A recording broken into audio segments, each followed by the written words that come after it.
Espera, la cámara que está. ¿Te parece? Sí, perfecto. ¿Sí? Bueno, ya estás habilitado el micrófono para. Hablo yo, el micrófono no hablo sin. Sí, se escucha bien, graba bien. Bueno, buenas tardes. Este es nuestro último encuentro del año del grupo de investigación. Y a su vez es el último encuentro de nuestra actividad de este cuatrimestre, que fue conflicto societario. Teníamos que elegir una manera de terminar. Por varias razones que les voy a explicar, me pareció que la persona más adecuada era Diego Costa. ¿Por qué? Porque hoy tenemos que ver cómo termina el conflicto societario.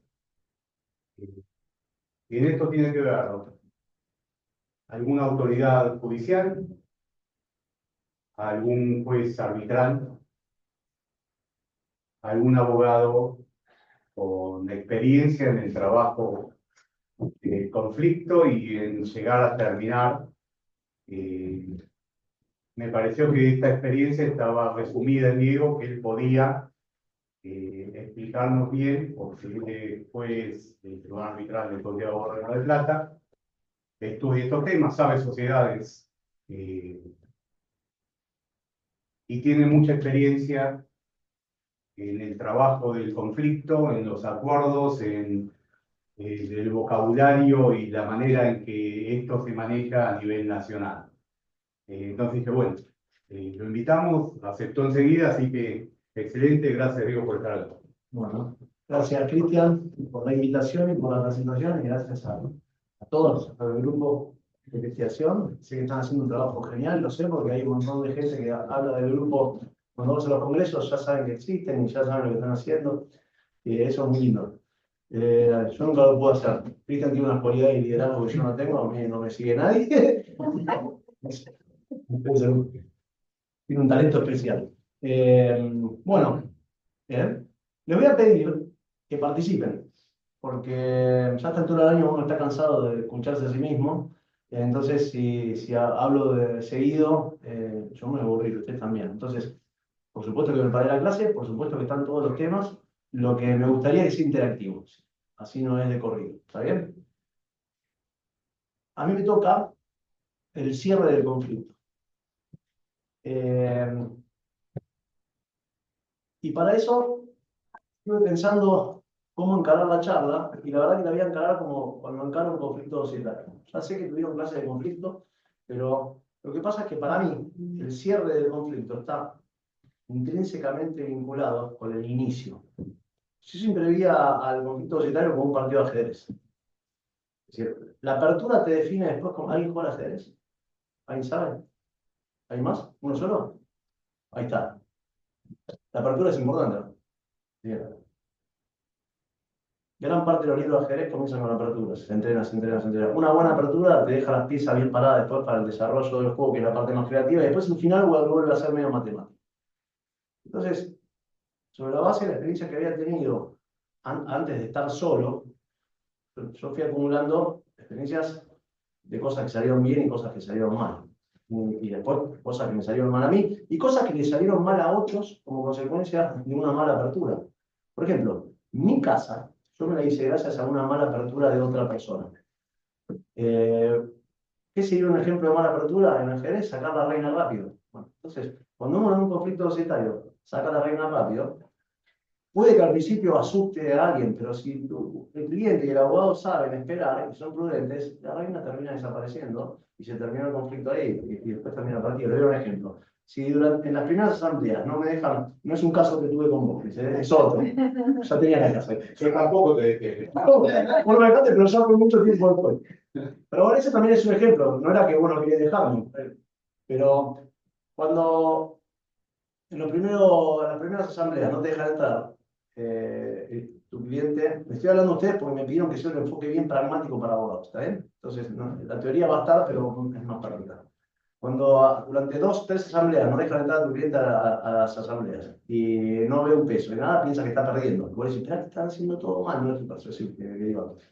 No pueden no dejar de entrar a la asamblea, no pueden violar todos tus derechos con, sí, pero fíjate que los hechos me están ganando, está bien, espera un poco. Y una vez que los jueces se dan cuenta, después se produce un efecto dominó que es terrible. Había un momento donde ya no querían ni anotar las medidas cautelares porque tenían miedo de ir preso, por ejemplo, ¿está bien? Entonces, lo importante es una buena estrategia de inicio. ¿Por qué digo esto si es una clase de cierre? Porque la estrategia de inicio que ustedes definan va a desarrollar el medio y el final. Por ejemplo, lo primero que uno hace cuando es societarista es preguntarle a su cliente qué quiere. Pues no vas a mandar una carta de documento sin saber a dónde va. Porque en los conflictos societarios hay mucha venganza, hay mucha emoción, peor que un divorcio. Peor que un divorcio. Tuve divorcios, tuve conflictos societarios, son peores los conflictos societarios. Tienen la parte emocional del divorcio y mucha más plata comprometida. En algunos casos también los divorcios. Está bien, están los hijos. Uno tiende a agrandar lo que más, ¿no? De hecho, el término más importante del mundo, no existe nada. Pero está bien, pongamos que parecido. Hasta incluso un poquito menos. En 2 minutos termino diciendo que es totalmente innecesario. Pero generalmente hay mucho odio. Entonces, malas experiencias fue haberse dejado llevar por las emociones del cliente, con tal de tener un buen caso y arrancarlo, porque intelectualmente era interesante. Entonces decís, dale, vamos, vamos. Y de repente te encontrás a los 4 años con un caos que no sabes cómo terminar y estás 17 horas por día trabajando por nada y no le estás haciendo bien a nadie. Entonces, lo primero que haces es, ¿qué querés? ¿Qué estás buscando con esto? ¿Venganza? Yo no soy para eso. Salvo que pagues esta suma. Entonces, el doctor te va a ayudar a canalizar por vías legales tus emociones, pero no. Se lo decís y te miran como diciendo me están tomando el pelo. Bueno, lo tenés que decir, porque hay un error muy grande que cometemos también los societaristas cuando vas a resultado, es que el cliente piensa que litigar es gratis. Entonces, y ahora quiero esto. Y entonces cuando viene la propuesta de otra parte, que al final llega y es razonable, y dice, no, quiero el triple. Y vos decís, oh, ¿y cómo voy para atrás? Tengo 4 años de costo hundido. Entonces, ¿qué querés? Normalmente, es decir, por mi estadística personal, y es compartida por varias otras personas, cuando llega el punto del conflicto, donde ya estás en un ámbito judicial, ya está quebrada la afecto societatis y es muy difícil volver. No es común que haya cierre de conflictos societarios por un pacto de convivencia futuro. Lo común es comprar y vender. Yo me acabo de perder un caso muy grande la semana pasada porque unos clientes potenciales que viven en otro país querían en el conflicto lograr que la otra parte, que estaba en Mar del Plata, les reconozca su derecho a administrar la sociedad y que se corra la administración. Imagínense. Es decir, el que está administrando la sociedad en Mar del Plata desde hace 50 años tenía que correrse y dejar que la sociedad sea administrada por alguien que acaba de sacar el registro de conducir, aunque tenga excelente formación, desde afuera. Pero ¿cómo vas a administrar de afuera? En todo el mundo es así, pero bueno, acá no, para Argentina está todo mal, está bien, pero tus activos, lo que te mantienen vivo, está en Mar del Plata. Entonces venía a Mar del Plata o buscar la compra y la venta. Pero la verdad que el deseo de convencer a la otra parte, que además tiene el 50%, de que se corra, porque supuestamente hizo las cosas mal, a una persona que creó la sociedad, le vas a decir, hiciste las cosas mal, te van a tener juicio, correte, que a mí me yo de plancharte. Imposible. Bueno, no les gustó y se fueron. Pero ¿saben qué? Listo. Porque si no, ¿qué vas a estar litigando para qué? Para convencerlos en el medio de que hay que comprar y vender. No pasa. Entonces, lo primero que define el conflicto es una estrategia racional. Si alguien leyó un poco de sociología, de filosofía, la racionalidad, que tiene muchas explicaciones, en términos instrumentales es la adecuación de medios afines. Entonces, si vamos a analizar qué conflicto vamos a desplegar, lo que tenemos que tener en claro es cuál es el fin. Y el fin tiene que ver con esa primera pregunta, ¿qué querés? En esa primera pregunta, lo lógico es que societaristas que sabemos que la posibilidad de convivir después es bastante complicada, es explicarles que la mejor alternativa es comprar o vender de acuerdo a que estemos en la mayoría o en la minoría.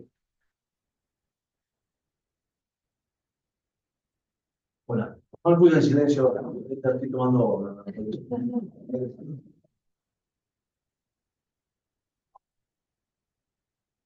Eh, ¿Por qué les digo que esto es importante? Acuérdense de la estrategia racional, de medios afines. Si la estrategia es disolver y liquidar la sociedad por odio, entonces no podés poner la pata tenés que apretar el acelerador fuerte. Entonces ahí hay que atacarlo de una determinada manera. Si la estrategia es convivir, entonces no podés hacer denuncias penales a los administradores ni atacar su patrimonio, ¿no? Va a ser difícil convivir después de una denuncia penal a un hermano. Eso te define unos medios idóneos. Entonces, si es comprar y vender, entonces lo lógico sería empezar es mi estrategia. Es una buena apertura, tranquila, conservadora. No quiero perder la reina a las cuatro espadas. Pero eso depende de cada uno, porque ¿saben qué? También me parece que tener una estrategia fuerte y jugada también depende de la situación de la contraparte o del cliente uno mismo. Cuando va a arrancar con esa pregunta, también tiene que saber con qué jueces harán. Por ejemplo, cuando yo trabajaba en Buenos Aires, un cliente del estudio donde yo trabajaba tenía una aversión total al riesgo, no se bancaba el conflicto, no se bancaba. Entonces teníamos que hacer una reunión de socios y no quería enfrentarse con los minoritarios.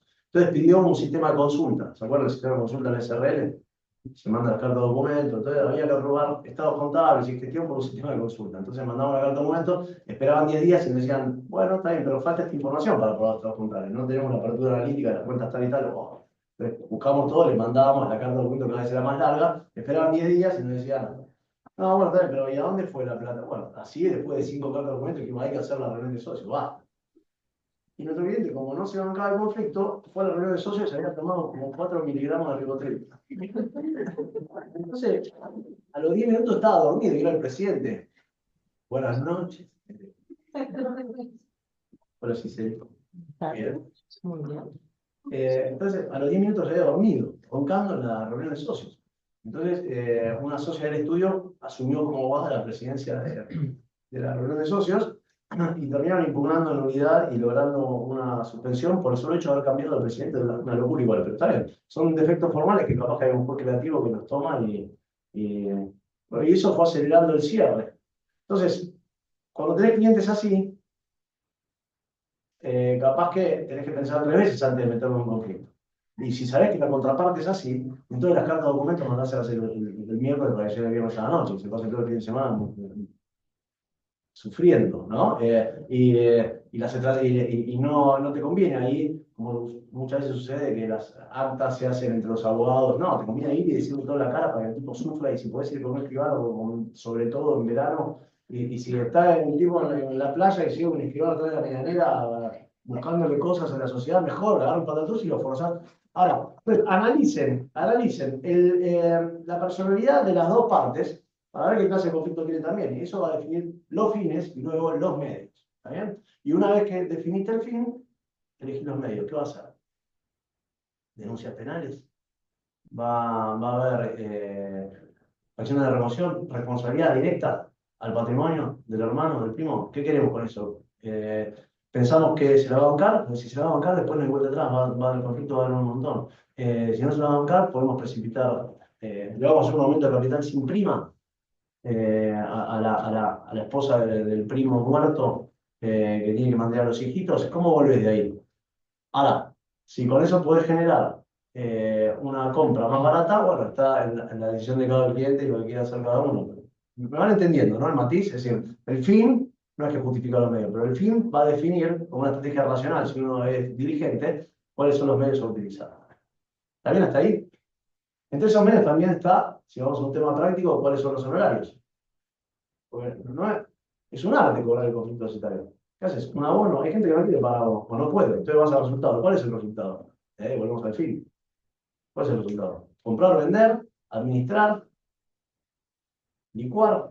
Ahí tiene que definir. Entonces, en el cierre está vinculado con la estrategia de inicio. Comenzamos por ahí. ¿Les parece bien eso? ¿Alguna pregunta? Yo te iba a preguntar qué pasa cuando el cliente te dice que tiene un fin y después lo cambia. Generalmente lo que hace uno es,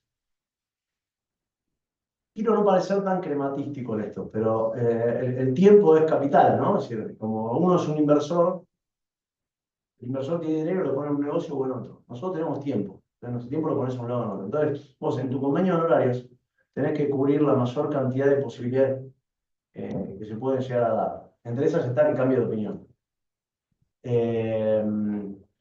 y tenés que tener un punto de salida para no, porque cuanto más tiempo pasa y vos no cobraste nada, si vas al resultado, tenés un costo hundido que después te hace proseguir una letanía a largo plazo. Entonces, si estás bien cubierto por ese lado, puedes trabajar tranquilo, porque te cambia de fin y vos podés decirle, mira, yo no te voy a acompañar en una inmolación. No. Si sos un suicida y tenés un gran acuerdo y no lo querés agarrar por un tema de odio, bueno, yo no te voy a acompañar en esto.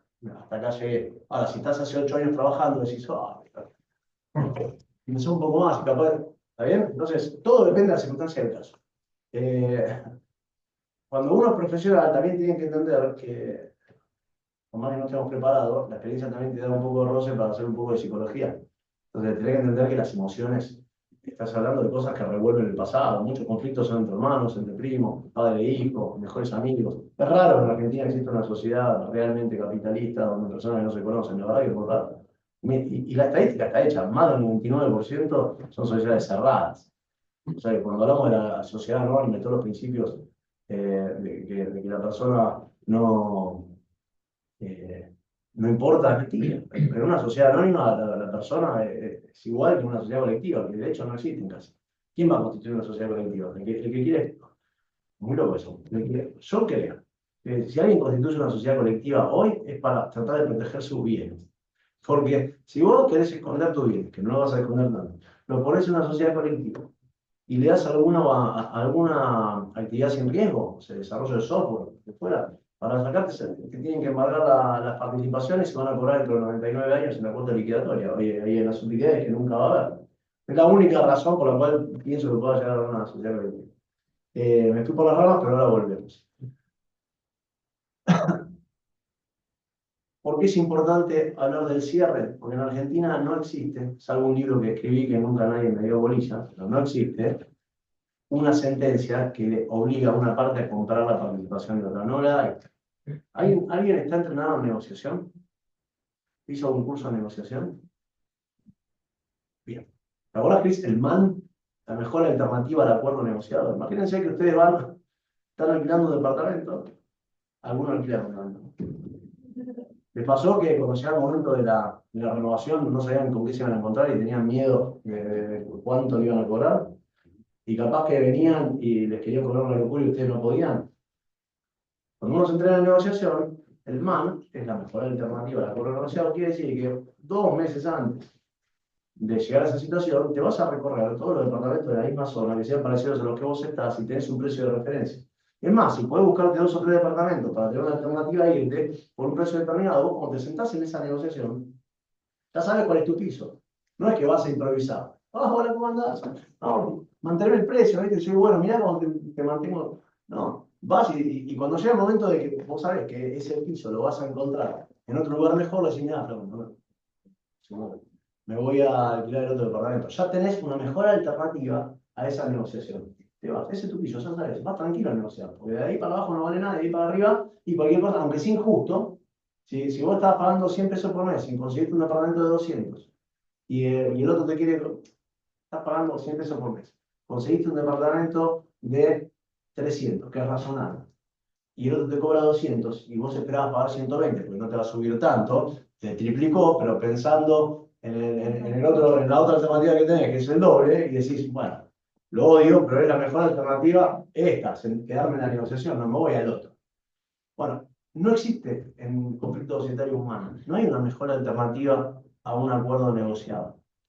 Indefectiblemente, salvo que alguien lea mi libro y lo use y le salga bien, no hay. Alguien en el Zoom dice que yo lo leí. Lautaro Peralta. Lautaro Peralta Galván. Dice, yo lo leí. Lautaro, ¿qué te parece? ¿Qué te parece?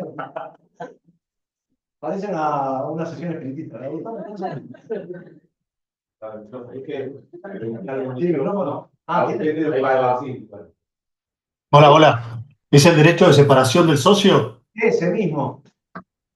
Mira, Ahí lo tiene. muy bueno. Grande. Espectacular. Espectacular que lo tenga, ¿no? El libro. Bueno, en ese libro, que capaz que podemos hablar un poquito, en ese libro hay lo que decimos, no sé si te acordás, pero lo que decimos es, que después de la reforma del Código Civil y Comercial de la Nación, al introducir el concepto de causa fin subjetivo y objetivo, y que se apliquen las normas de los contratos bilaterales a los plurilaterales, si recordamos que el contrato de sociedad es un contrato plurilateral de organización, y podemos aplicar la norma de los bilaterales, se puede aplicar la resolución parcial del contrato de sociedad. Y si tenemos en cuenta que ahora existe la causa fin y que la causa fin tiene que estar presente desde el inicio del contrato hasta su extinción, entonces respetarla y que la violación de la causa fin pueda dar lugar a la resolución parcial o a la resolución de cualquier contrato, entonces, en materia societaria, lo que decimos es la violación de la causa fin puede dar lugar a la resolución parcial del contrato de sociedad, lo que en Estados Unidos le llaman opresión. Entonces, vamos a poner ejemplo. Hace 5 años que no cobro utilidades, no cobro dividendos. Y logro demostrar en una asamblea que las causales por las cuales se constituyeron reservas facultativas eran ilegales, antijurídicas, y logro la nulidad, en ese mismo supuesto, yo podría, siguiendo el trámite del pacto comisorio, podría resolver parcialmente el contrato de sociedad porque violaron mi causa fin objetiva, que es la obtención de dividendos al fin del ejercicio. ¿Está bien?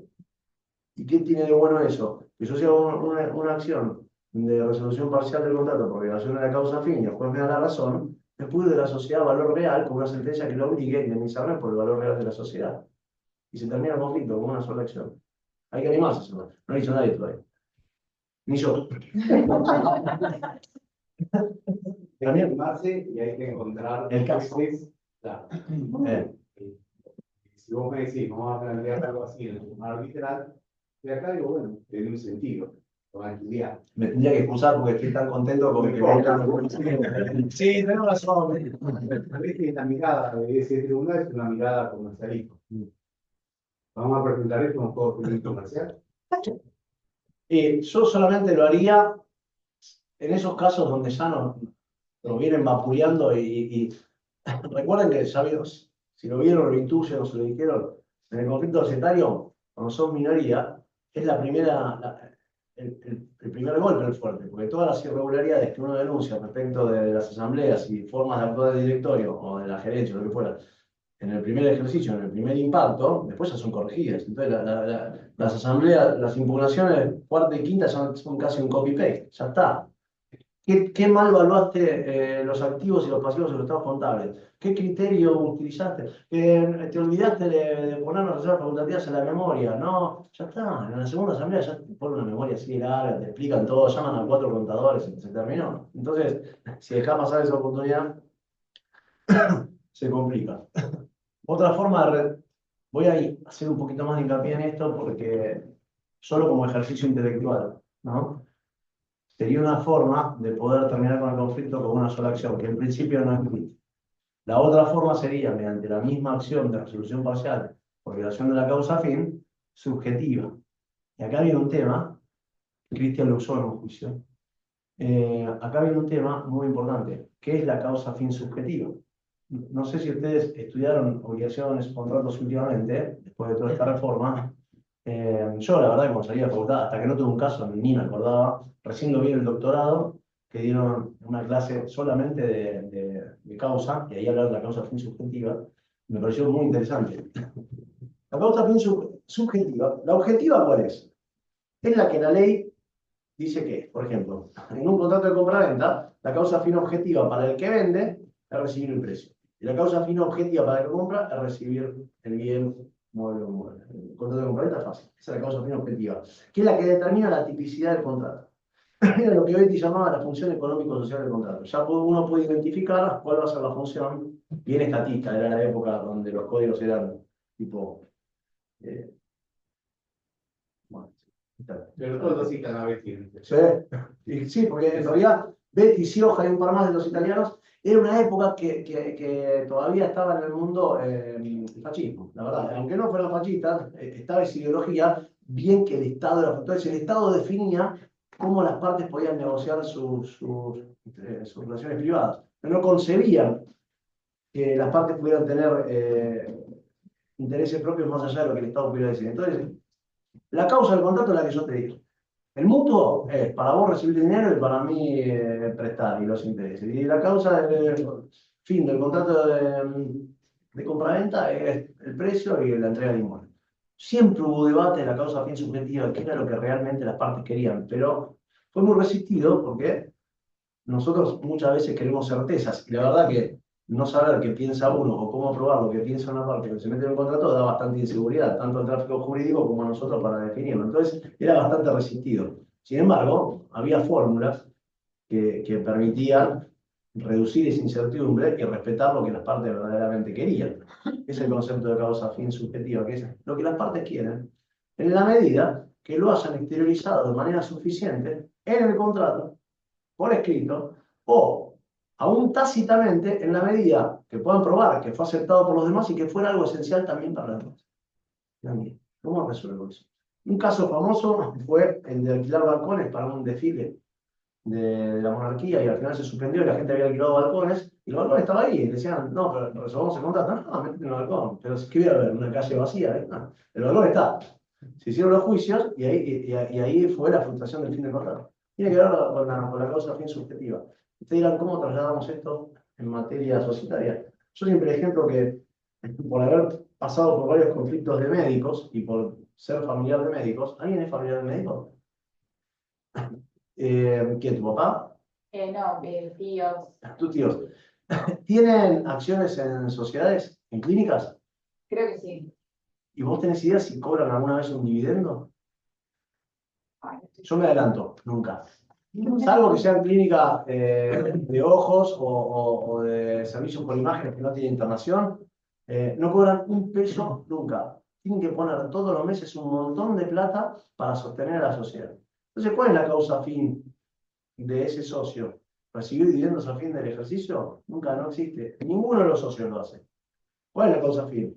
Que tengas el monopolio de tu especialidad adentro de ese centro de derivación automática de pacientes. Entonces vos, comprando esas acciones y pagando tanta plata para pagar los daños del señor que le explotó la caldera o los despidos del servicio de enfermería, todos los meses debe poner, pero vos ya sabés que todos los meses vos como médico, como socio, vas a recibir los beneficios de que ningún otro traumatólogo vaya a estar en ese nosocomio.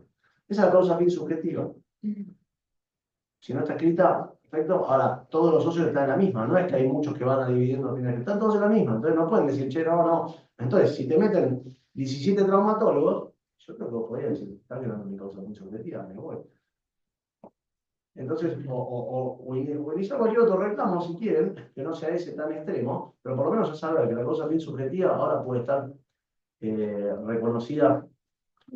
Por lo menos tenemos artículos y no solo somos nosotros. Rodrigo Cuervo escribió un librazo ahora hace poco, donde habla de cosas parecidas. Tomás Arecha también habla lo mismo, y casi todos los proyectos de reforma que están dando vueltas contemplan la salida del socio por presión. Y ahí está también metida la causa fin subjetiva. En el último proyecto que se exhibió, que fue el de Manóvil, Rovira y Calcaterra, y Liuba de secretaria, la causa fin subjetiva está expresamente contemplada. Habiendo hecho alguna pregunta hasta ahí. ¿Cuál sería el límite de esta causa fin subjetiva? Ya un ejemplo. Ah. Es decir, ¿cuál es el límite? Porque es como una respuesta negativa. Te puedo decir, si no lo exteriorizaste, No, si está exteriorizado en el contrato. ¿está exteriorizado? ¿Y cuál sería el límite? Por ejemplo, Diego, si querés contarle el caso de nuestro, no digan los nombres de la gente, ¿no? está bien, temas de médicos. Voy a hacer, si tardo un poquito en pensar, es porque es un tema arbitral y yo tengo que respetar la confidencialidad. Porque en el arbitraje, la confidencialidad es letal. Y como no fue judicializado, porque a veces cuando es judicializado ya están los elementos en la justicia, y ahí tiene acceso todo el mundo. Era un tema de médicos, donde un sector de los socios de la sociedad quería negociar corregime si me equivoco, pues ya, querían negociar sus valores prestacionales con las entidades por separado, porque tenían un poder de negociación distinto en ese caso concreto. Como la sociedad tenía contratos firmados con estas obras sociales, le dijeron, no podés ir solo. Estaríamos violando las pautas de negociación con estas obras sociales y estaríamos entrando en un conflicto enorme, todos nosotros, porque ustedes quieren ganar más plata, siendo socios de la sociedad. Entonces se inicia un conflicto ante el tribunal arbitral porque ese grupo de médicos decidieron no prestar más servicios en esa entidad. Y la verdad que esos servicios, cuando un sector importante de médicos no presta servicios en algo que está vinculado con otras prestaciones, un sistema médico es precisamente un sistema, cada componente tiene su interfaz con los mecanismos de los demás, con lo cual se corta, le sacás 2 ruedas al auto y ya no puedes andar. Entonces, la sociedad presentó una demanda y no sé si era una autosatisfactiva o una acción preventiva de daño, para que vayan a trabajar. Y la verdad que estas personas que no querían trabajar porque se presentaban como terceros. En su mente decían, la verdad que, entonces yo renuncio. No. Entonces nosotros de la audiencia, que duró como 8 horas, le teníamos que explicar a esos médicos que eran socios de una sociedad. Porque si fueran médicos, y se podían ir, si fueran médicos nada más, salvo que tuvieran un contrato de prestación de servicios, en el caso serían responsables por el cumplimiento contractual. Pero en ese caso, eran accionistas. Y como accionistas tenían que proteger el interés social. Si no trabajaban, la sociedad había dejado de percibir mucha plata, como consecuencia del parate de esas intervenciones. Un montón de Había un contrato. Y había un contrato. Cumplí el contrato. Y había un contrato. Y estaba la causa fin. Dice, la verdad que al ser socios, la causa fin subjetiva de todos es prestar servicios y ganar dinero a través de eso. Si ustedes no prestan servicios, está viendo mi causa fin. No fue planteado como resolución parcial, pero estuvo dentro del esquema argumentario. Bueno, la solución técnicamente fue los mandamos a trabajar. Con medida cautelar. Vayan a trabajar. Y eso generó que se sienten a negociar. Y después de arduas negociaciones se llegó a un acuerdo donde tuvieron que ceder, tuvieron que darle un poco más de participaciones, y no sé, decirle que era un genio, no sé, que era una todo se dijo.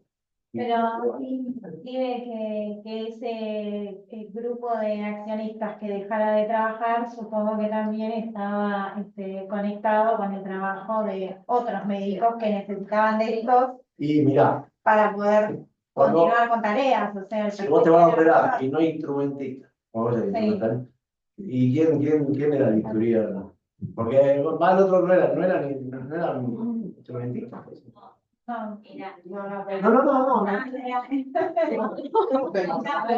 Suponete que te faltan las enfermeras, que tampoco era el caso, te faltan las enfermeras. Y el médico no va hasta la noche curándote las heridas, ¿no? Pero suponete que estés obligado a hacerlo, pero no es lo ideal. Pero en este caso era una parte que tenía que traer. claro, Si no es estaban una las parte fundamental. El cirujano tiene el bisturí y lo tenés que operar, aunque lo opera. No solo una parte fundamental, sino que por la dinámica de trabajo. ¿Sabes? Claro, La a eso me causa fin refiero, la de dinámica de todos, trabajo claro. necesitaba de No, y además, por la causa fin subjetiva, hecha que ellos compraron acciones de sociedad para tener ese puesto de trabajo, vos no podías contratar a un tercero. Porque si vos contratás a un tercero, el problema es otro. Pero la realidad que ellos compraron, lo más parecer un puesto de trabajo. Para eso se nuclearon en una sociedad. Entonces, pero bueno, una vez que entendieron que eran accionistas, dijeron, está bien, pues tenés un montón de derechos, pero también tenés obligaciones. Acá estaban presentándose como terceros que estaban siendo apoyados por un directorio abusivo. No llegamos a resolver el fondo del asunto, pero a priori uno veía como venía la mano y damos una medida cautelar que entendimos. Era arriesgada, porque la verdad que mandar a trabajar a 60 médicos no es muy común, pero bueno, en el arbitral le hacemos esas cosas. Hemos sacado a navegar barcos por meses, con la gendarmería, diciendo cualquier cosa, pero bueno. Eso es lo lindo de esta práctica. Bueno, ¿alguna pregunta sobre esto? ¿Cuánto lo queda? Bueno, no empezamos todavía. ¿Podemos avanzar un poquito de...? No, pero después seguimos. Diego, vos seguís. Sí, tomamos... Traes el café, vemos un punto, cortamos, tomamos café y seguimos. Porque voy por los primeros 4 renglones. Sigamos. Yo pensé que aparte le digo a Mica, la verdad que si lo digo todo bien rápido, tardo 15 minutos. No tuve tiempo de sentarme y cronometrar, lo que haces con las ponencias. Son 5 minutos, no me voy a cronometrar 1 hora y media. Estamos para aprender, así que está bien. Yo también. También con lo del MAM. Bien. Bueno, ¿cuáles son los cierres usuales? Vamos al cierre. Ya tenemos la apertura buena, no sacamos la dama, hicimos una siciliana bien preparada. hicimos el desarrollo correctamente. ¿Cuál es el desarrollo? Todo lo que vieron en las clases anteriores. Medidas cautelares, acciones de vinculación, de resolución, de remoción, de responsabilidad, todo eso. Y salió más o menos bien. Y obligamos a la otra parte a sentarse a negociar en unos términos más razonables que los que empezamos. Esto puede suceder en distintas etapas. En mi experiencia personal, hay 3 momentos clave, más allá de que no se puede generalizar, muchas veces hay matices y se dan más oportunidades, pero en mi experiencia es esa. O ni bien empieza el conflicto, las partes no quieren y son inteligentes, porque todo conflicto es ineficiente. La segunda etapa es después de las primeras medidas cautelares. Y después es cuando viene alguna sentencia o pasa algo grave. Se vuelven a sentar. Si te pasaste ese tren, después es muy difícil volver a sentar. Ya todos se acostumbraron. La primera documento genera taquicardia, la 19ª ya va. Entonces, esas son las 3 etapas. Por eso cuando ustedes diseñan cómo van a llevar el conflicto, piensen también dónde lo quieren frenar. Porque a medida que va avanzando el conflicto, se encarecen los costos. Y cuando se encarecen los costos, la plata que iba a ir para los clientes o para ustedes, va para terceras personas, peritos, escribanos, contadores, casa de justicia. Todo eso reduce el tamaño de la torta. Cuanto menos hay para repartir, más difícil es llegar a un acuerdo, porque todas las partes empiezan pensando que le corresponden 100. Rara vez van a llegar al 100, ninguna de las partes, pero si ya de movida, solamente de gastos, pierden 50, es muy complicado. Entonces, lo ideal es terminar rápido. Dicho eso, supongamos que llegamos a la etapa de cierre, en cualquier instancia de las que hablamos. Voy a elegir, hay muchas formas. Se puede hacer una decisión, raro, pero ha habido. Se pelean los camperos, como pueden dividir la secta de campo. Yo por lo menos hice 2 de esas. Una decisión y una tercera a palos que todavía no la... la tercera a palos es cuando la haces por mayoría, que es muy difícil, pero todavía está litigado. Pero hay 2. De común acuerdo entre todas las partes, que se resolvió, y tuve una del arbitral, también tuya, que se resolvió bien. Las partes, en vez de seguir con el conflicto, o iniciarlo si quiere, dijeron, che, nos separamos. Y los problemas, ¿cuáles son ahí? Ya no son, me robaste. Los problemas son, che, ¿quién se queda con el casco? Las vaquitas a dónde van, a mí me toca el mejor alambrado, yo quiero la costa del sol, yo qué sé. Y ahí es un tema de ver los activos y dividirlos. No es lo más común. También puede terminar con una disolución y liquidación, una quiebra. Si las cosas van mal, va empeorando. Y de ahí ya no hay mucho más para repartir. Yo tengo un caso donde lo tuve que abandonar porque se murieron todos.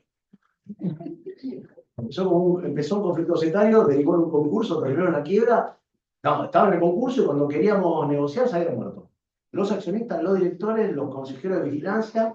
Y yo, ¿con quién hablo? Traigo una tabla. El juez me decía, oye, no hablaste algo, porque no tengo una ouija, no sé.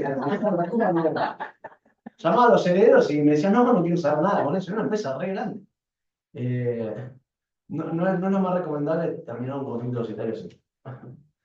Lo más común es la transferencia de acciones. Y lo otro más común, que no es lo más recomendable, es el pacto de sindicación. No porque un pacto de sindicación o un protocolo de familia no sean recomendables en sí mismos, sino no recomendable porque en qué escenario se imaginan que puede ir un pacto de sindicación o un protocolo. Acuérdense de los fines. ¿En qué escenario va eso? Estoy probando a ver si van resultando mientras hablaba. Bien, los 2 ahí. La convivencia futura. La convivencia futura, en mi experiencia, no funciona. Les doy un ejemplo. Cuando trabajábamos en un estudio grande. Grande no, pero era lindo. Teníamos un conflicto que era el del Banco Galicia, donde se habían peleado los hermanos entre sí. Después de 10 años, más o menos, de litigios, llegaron a un acuerdo. Las participaciones eran...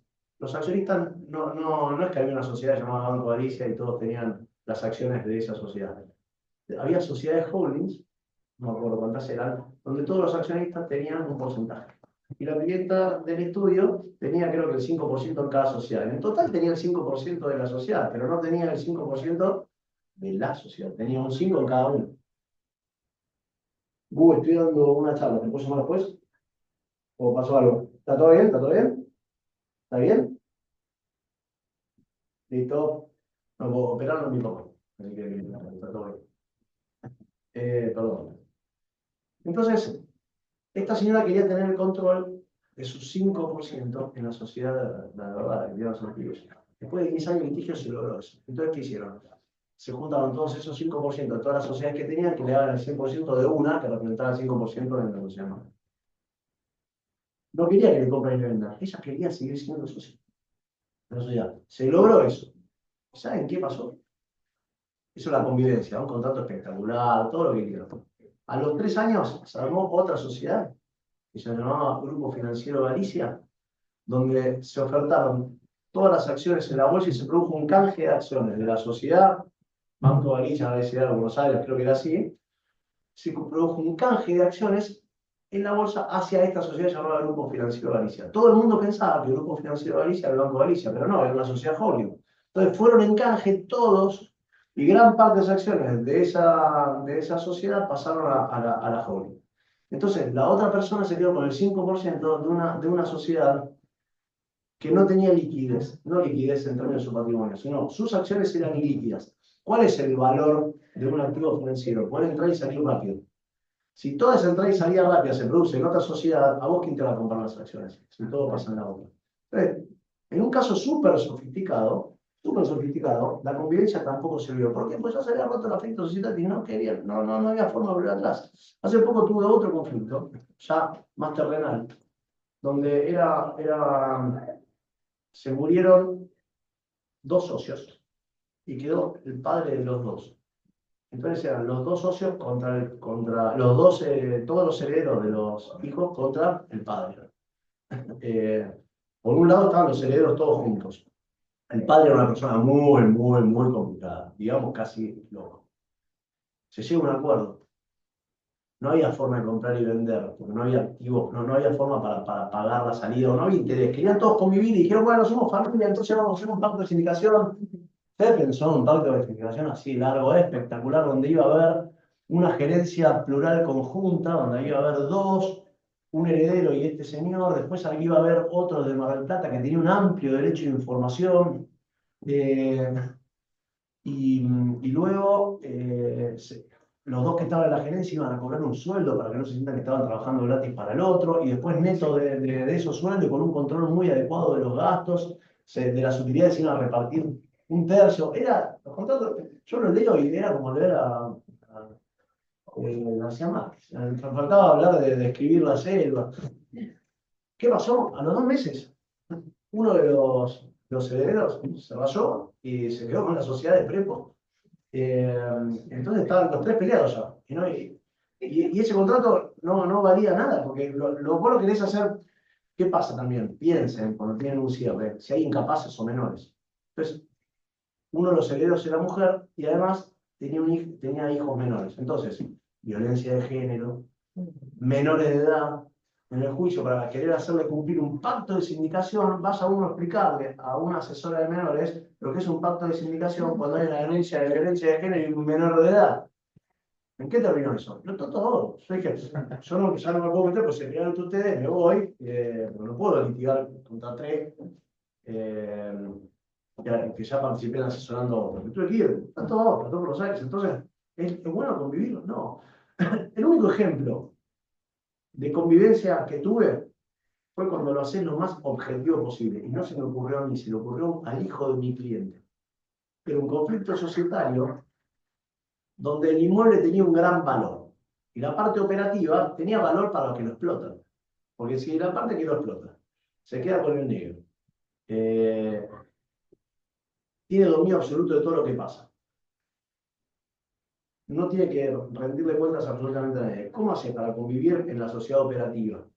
Corres un riesgo enorme cuando sos el que está afuera. Todo el día a ver si venden el negro, no tenés que estar ahí, tenés que vivir ahí. Además, nunca vas a lograrlo. Y además, si estás en minoría, siempre van a encontrar la forma. Entonces, hacer un pacto de convivencia, sea un pacto de socios, lo que fuera, en un escenario de esa naturaleza, implicaba postergar el conflicto y dar la oportunidad a todos para que se armen mejor. ¿Está bien? ¿Qué se le ocurrió a mi cliente? Que era el mayoritario. Dijo, si lo que quieren es ganar una determinada plata por mes, pensando en las utilidades, hagamos una cosa. Hagamos una transferencia del inmueble en condominio a todos los socios por el porcentaje que le corresponde y démosle un porcentaje un poco mayor, por lo que sería el fondo de comercio, y establezcamos un valor de alquiler real, a valor real, a perpetuidad, o por un montón de años. Entonces, de esa forma se objetivó, porque no había que rendir cuentas de nada, no había que ver si te estaban vendiendo en negro o no, se fijaba valor real, actualizable, cada tanto del alquiler y se terminó. Aún así, hay conflicto. ¿Cómo? Por el valor real del alquiler. Entonces, claro, como puse esa cláusula de arbitrar cuando no estaba en arbitrar y después estuve en arbitrar y ahora veo que van llegando, yo me excuso por supuesto, veo que van llegando los reclamos de fijación de canon locativo una vez cada 3 años. Es espectacular, no se ponen de acuerdo ni de eso. Imagínense si hubiera habido un pacto de convivencia. Entonces, conviene, y la verdad que en mi experiencia no. No sé si habrá un caso, ¿tenés algún caso que te salió bien? No, tengo uno que lo boché antes que empiece porque iba a salir mal. Le damos un conflicto hace poco, que estuvieron a punto de arreglar con los abogados que intervenían, 2 societaristas. Por el cual iba a entrar un 40% de una sociedad que estaba discutiendo el valor de la parte, sociedad dueña del inmueble que quería alquilarlos. No hay problemas operativos. Pero ya se odiaba. Entonces, cuando la gente nos cuenta lo que querían hacer y lo que habían negociado, lo que iba a pasar, dice, pero fracasó por ahora, porque para entrar pidieron cobrar un alquiler, asegurarse un canon fijo de alquiler mensual. Más alto de... Nosotros estamos pensando, no tendríamos problema. Yo lo digo, porque los hacemos entrar y después prometemos capital. Claro, en realidad era una batalla más en la guerra. Claro. Bueno, ¿te acordás? Alguien leyó el Tratado de la Guerra de von Clausewitz. Es apasionante. Si le gusta el conflicto societario, es apasionante. Lo de Sun Tzu está todo bien, pero yo nunca me entro en la bala de Sun Tzu porque te dice, no, necesitas 10 artilleros con 10 artilleros con 4 palas. Y vos decís, ¿cómo hago para trasladarlo acá? En cambio, von Clausewitz es más actual, porque es de la época de la Primera Guerra Mundial.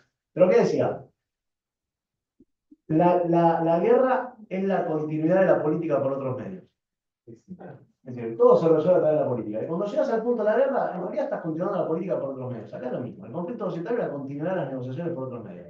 Vas por otro medio y después te volvés a negociar. Y eso es. Pero tenés que tenerlo bien claro con sus abogados. En esta línea estábamos en una asamblea en Buenos Aires, la que mencionábamos hoy, Sí. con María, y nuestros clientes insistían como son familias, ¿no? Pero que nunca nos dijeron que quieren vender. Bueno, pero quieren vender. Y tuvimos varios veces como quieren vender. Empieza a cambiar, le digo a María. María Babá. ¿Qué hace María? Hace una llamada a un grupo de WhatsApp donde estaban las pruebas clientes de ella. Y dice, díganle que quieren vender. Queremos vender. Para que lo escuchen eso. Porque aparte pasa otra cosa. No sé si ustedes tuvieron negociaciones en conflicto societario. Yo nunca entendí eso. Es como que si uno da el primer paso, se siente débil. Si uno dice que quiere vender, se expone. Yo nunca entendí eso. Yo aprendí a negociar con Ricky Sargani. Mi esposa es diseñadora y era la jefa de producto de esa marca. Y yo fui al abogado de Ricky durante mucho tiempo. No sabía lo que era Ricky Sargani negociando. Una locura. Me decía, lo voy a llamar, pero esperá, que llame. Yo siempre tengo el no. Si me dice una estupidez, le digo que no y chao, pum. Voy a perder tiempo. Y después negociar con alguien. Entonces, si quieres vender, vendés. Si el precio no te sirve, te das vuelta y chao. Y cuando vas a hacer la oferta, decime, esta oferta te la hago ahora. Pero si me decís lo que no me gusta pasado mañana, después la subo y siempre tenés el no y siempre volver atrás. El tema es que ser pragmáticos. Parece, Diego, que hacemos un corte y después seguimos con la oferta del final. Como somos acabo de terminar la apertura. Gracias. Claro.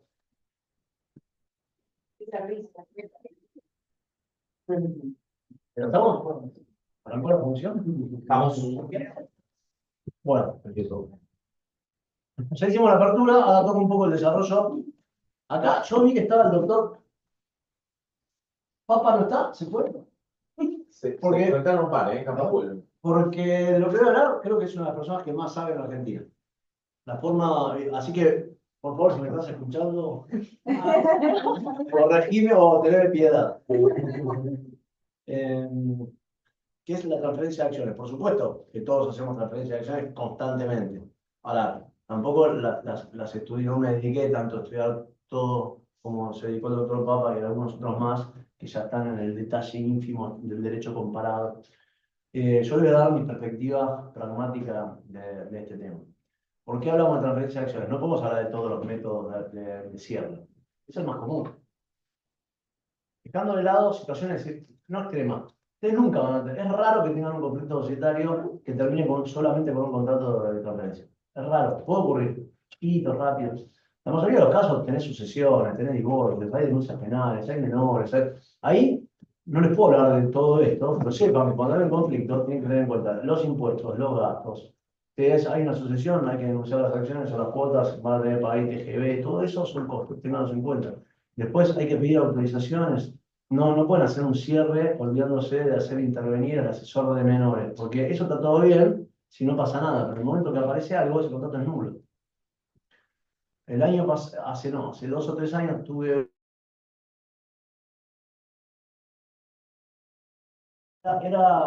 No les digo perfecto, pero era muy, muy beneficioso para el menor.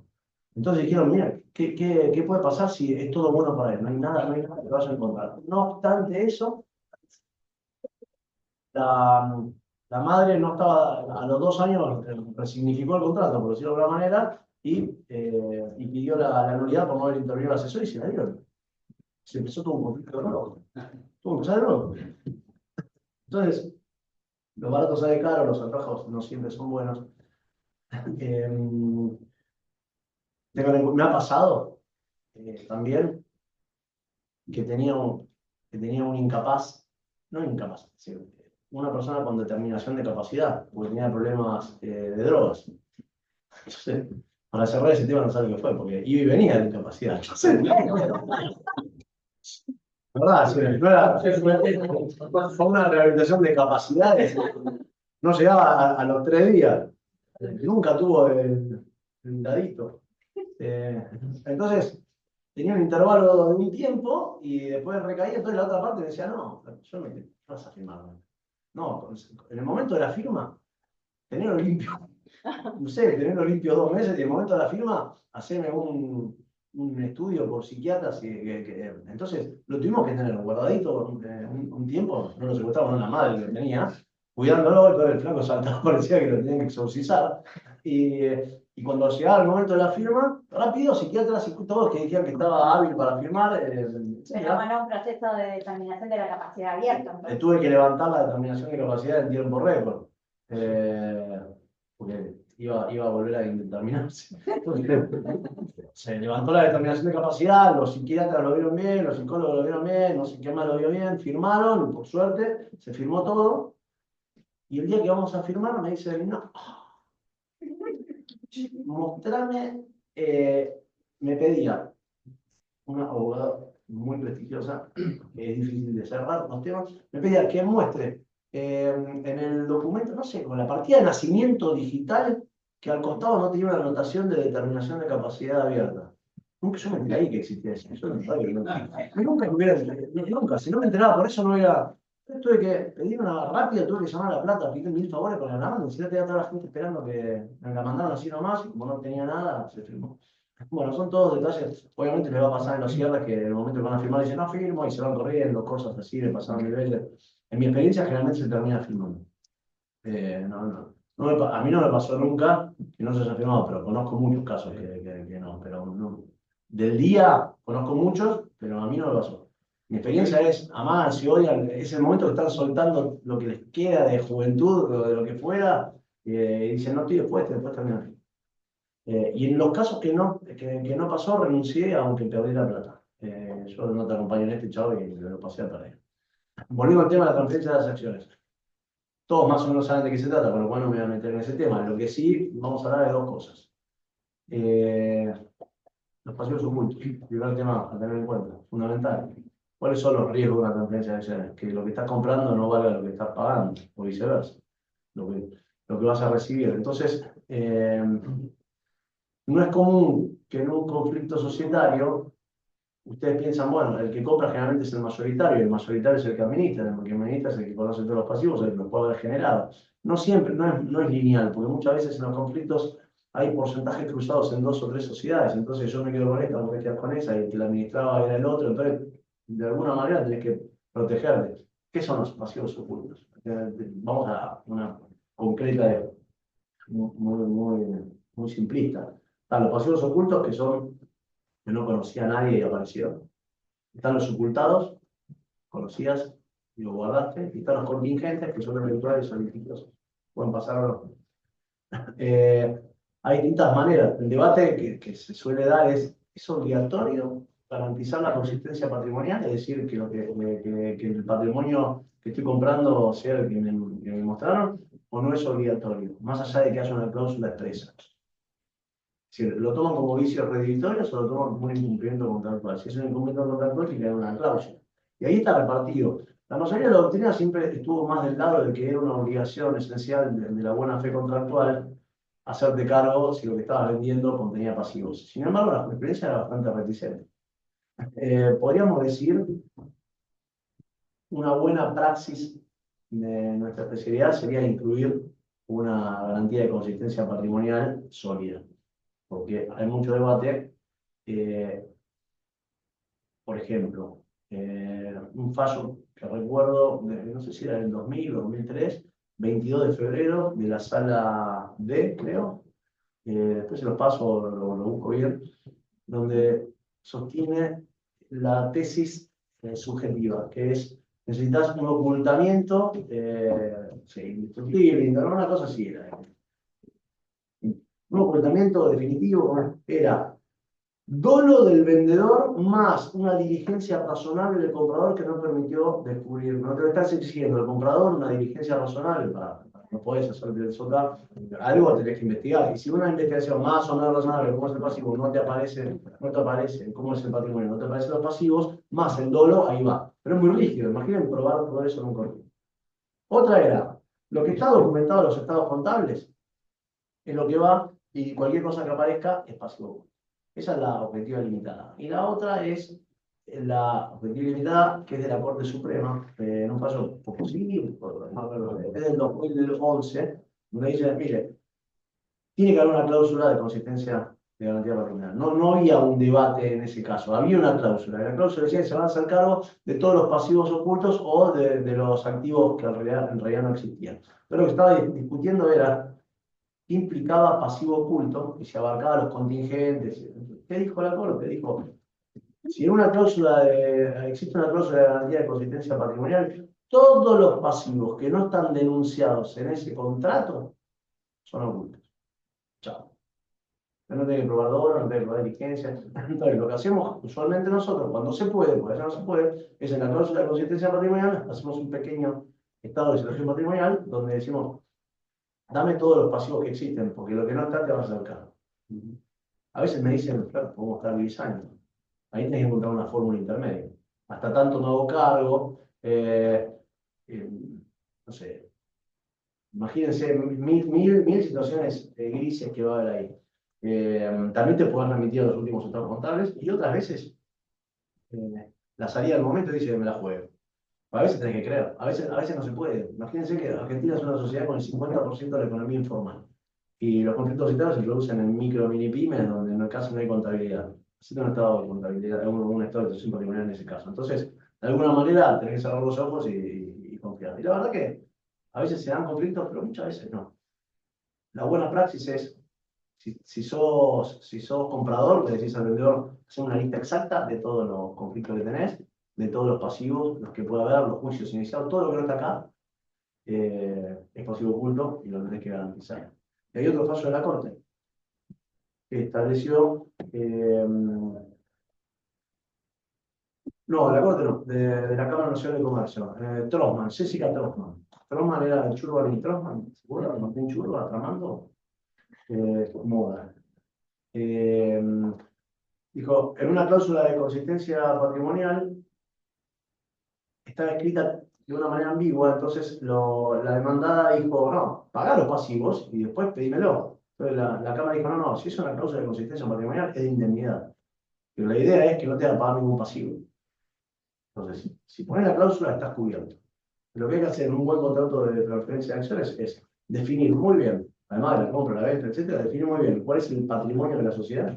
Además, cómo está evaluado, cuáles son los criterios de evaluación. Porque podés venir con un pasivo por una diferencia de criterio de evaluación. ¿Cómo es el patrimonio? ¿Cómo está evaluado? Declaraciones y garantías. Es lo que le da contexto al contrato. Describe si esta sociedad está así, asá, tiene estos temas. Nosotros declaramos que estos son los pasivos, estos son los activos, estos son los contingentes. Esto puede pasar, esto no. El comprador declara que conoce. Muchas veces el comprador fue administrador de la sociedad. Entonces hay una parte que no puede no conocer. Muchas veces eran administradores indistintos. O en un tiempo administró el que compraba y en otro tiempo administró el que ahora vende. En ese caso, ¿cómo haces? Entonces, vos cuando estás vendiendo y te metes la cláusula de pasivos ocultos, decís, che, pero se me aparece un documento firmado por este señor cuando estaba en el directorio para ser imputadora. Entonces le decís, mira, no me voy a hacer cargo de nada de lo que firmaste de puño y letra. Y ahí entra otro debate. Bueno, pero si hay obligaciones que no son puño y letra, bueno, llega un momento que todo no se puede, ¿no? Pero estas son las cosas que pueden llegar a pasar. Después otro tema que suele ser materia de conflicto es si la compraventa se hace a plazo, ¿cómo lo garantizás? ¿Cómo se garantiza eso? ¿Prenda de acciones? No sirve. ¿Alguna vez alguien vivió un proceso de prenda de acciones? Yo pasé de que me mandaban a un martillero y el martillero después me dijeron, no, martillero no tiene que ser un broker financiero, vamos a broker financiero y él dice, no, es un martillero, una tercera parte. Vas y no, estás 7 años. Después cuando vas a rematar acciones minoritarias en una sociedad cerrada, ¿quién te las compra? No, hipoteca, seguros de caución, poder fianza de tercero. Ahí está la creatividad de ustedes. Encontrar. A veces se puede, a veces no se puede. Cuando no hay que cerrarlo, bueno, hay que cerrar los ojos y confiar en la solvencia del que tiene que pagar. Y cuando hay, yo estoy mucho más proclive a una hipoteca que una prenda, a fianza de gente solvente, incluso embargo sobre bienes, a ir liberando las acciones a medida que van pagando, a poner una cuenta de escrow, también donde había que ir pagando va liberando los títulos. Lo que no hago es garantizar las obligaciones con activos de la sociedad, que es muy común. A veces el que compra es el que controla la sociedad y te dice, bueno, te ponemos el inmueble de la sociedad en garantía, ¿no? ¿Por qué? ¿Por qué se les puede ocurrir que eso no va? Acto notoriamente extraño del objeto social. ¿Por qué la sociedad va a financiar las obligaciones de un accionista que le compra a otro? Está financiando obligaciones de tercero. Las pocas veces que lo tuve que hacer, porque no había otra garantía y la verdad que de alguna manera lo que hicimos fue bien pragmático, ¿no? Este tema, primero hacerlo por asamblea unánime y segundo explicar bien que estaba comprometido el interés social en esa garantía, porque el conflicto societario estaba llevando a la sociedad hacia una pérdida de dinero bastante importante y podía comprometer su propia existencia. Entonces, en ese caso, no era una fianza gratuita por un tercero, era poner en garantía el bien, porque en definitiva ese mismo bien estaba en juego en el conflicto. Pero de alguna manera, también ustedes dirán, pero las partes no pueden estar en contra de eso. No, las partes no es el problema es si la sociedad se concursa. Hay unos terceros y dicen, che. El otro día había escuchado en un podcast a un español diciendo que cuando uno estaba haciendo un contrato donde adquiría determinados bienes o algunas obligaciones, la mejor forma de hacer las cosas bien es pasar el test de concursabilidad. Esto que estoy haciendo, en caso de concurso o de quiebra, ¿cómo estoy parado? Si estás parado bien, quédate tranquilo. Si no estás parado bien, empezar a replantear el esquema. Las garantías. Después, como se puede hablar de todo, pero les puedo contar problemas que vi como árbitro. Acá, si bien esto está judicializado, yo estoy tratando de ser bastante prudente. No voy a decir los nombres ni nada, pero tuvimos conflicto societario que se cerró con un contrato de transferencia de acciones. Las partes, todos familiares que se odiaban. Uno se fue, vendió las acciones, le quedaban. Tenía un saldo de precio importante a cobrar, pero los otros le establecieron un pacto de no competencia. Si la sociedad tenía 2 unidades de negocio, uno se llevó una unidad de negocio que más o menos representaba el 30% de las actividades de la sociedad y vendió las acciones.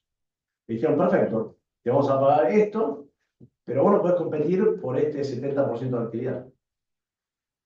Por supuesto, peleas, dejaron de pagar y iniciaron los juicios. Algo medio extraño es que no cumplieron recíprocamente, pero tampoco opusieron la suspensión de cumplimiento, lo que antes era la excepción de cumplimiento. O decir, no te pago porque competís o compito porque no. Nadie dijo nada. Entonces, estrictamente, nosotros como árbitros no podíamos compensar ni nada. Entonces, se constató por pericia de todo tipo que el que había vendido había competido. Y los otros no le pagaron. Pero como no metieron excepción de cumplimiento, los condenamos a los dos por sus obligaciones. Vos tenés que pagar y vos tenés que pagar. Dice, ahora, ¿qué pasó? El que competía no mostró nunca los papelitos. No le mostraba a los peritos las facturas. Mostraba la factura. Entonces, hicimos la intimación para que muestre la documentación bajo conocimiento de tener por cierta lo que declarara la otra parte. Y no lo mostró y condenamos. Ahora, no teníamos la forma de determinar los daños. Entonces, lo que dijimos fue, bueno, hacemos la sentencia, condenamos a los dos y hacemos un laudo ampliatorio después con una nueva pericia, intimándolo a que presente bajo procedimiento de tener, por cierto, de verdad, la última oportunidad. ¿Qué pasa ahí? Lo que tenés es lo que se llama en temas arbitrales la paranoia del debido proceso. Si vos, en arbitral, vos tenés si bien no tenés el imperium, tenés algo que te da mucha fortaleza, que es la sentencia no puede ser apelada. Lo único que se puede interponer contra el laudo arbitral es un recurso de nulidad. El recurso de nulidad tiene un ámbito de debate así de chiquito. En esencia es la violación del derecho de defensa. Hay otros, pero generalmente termina ahí. Entonces vos, ante el derecho de defensa, vos decís, ¿cuánto me cuesta 2 meses más y no tengo una nulidad que después me va a hacer perder a las partes un montón de tiempo? Te escucho, te doy la oportunidad. Le dimos otra oportunidad, no mostró nada. Pero me siento y digo, ¿y cómo calculo daño? Porque nunca me había pasado. Está buena la experiencia de estar del otro lado también. No, ¿cómo hago? Bueno, le doy a la otra parte y le digo que haga la estimación. ¿Qué haría una persona razonable? Estima algo razonable. No, 10 palos, una cosa que vos decís, razonable.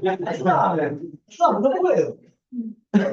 Entonces, gracias a la filosofía, digo, ¿qué hay una persona racional?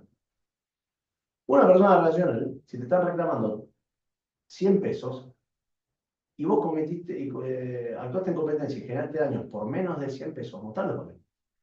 Mostrar, porque te va a quedar un saldo cobrado. Solamente no lo mostrarías si igual o más. Entonces fue una solución en abstracto.